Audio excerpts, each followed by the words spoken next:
तपाईँहरूले चाहिँ मैले बुद्ध भगवानको यो बेसमा चाहिँ किन आगो लगाएको भनेर सोचिरहनु भएको होला र बुद्ध धर्म मान्ने कस्टमरहरूले चाहिँ सिधै मूर्तिहरू किनेर चाहिँ आफ्नो घरमा स्थापना गर्नुहुन्न र तपाईँहरूले चाहिँ अब पहिला सुरु चाहिँ प्राण प्रतिष्ठान गरेर मात्रै भगवानहरूको मूर्तिहरू चाहिँ आफ्नो घरमा स्थापना गर्नुहुन्छ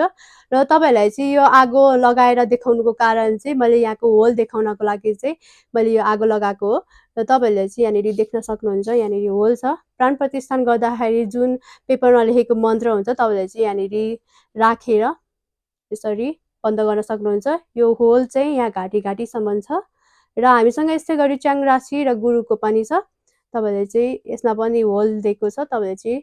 प्राण प्रतिष्ठान मजाले गर्न सक्नुहुन्छ घरसम्म लिएर आएको सबै मूर्तिमा चाहिँ तपाईँले प्राण प्रतिष्ठान गर्न सक्नुहुन्छ भनेर चाहिँ यो भिडियो मैले तपाईँहरूलाई देखाएको हो र एकदमै राम्रो छ यो चाहिँ सेरामिकले बनेको हुनाले कलरहरू जाने त्यस्तो केही पनि हुँदैन यो तिनटैको हाइट भनेको चाहिँ 9 इन्च छ एकदमै राम्रो छ यदि हजुरलाई चाहिन्छ भने घरसम्म छिटो गर्न सक्नुहुन्छ धन्यवाद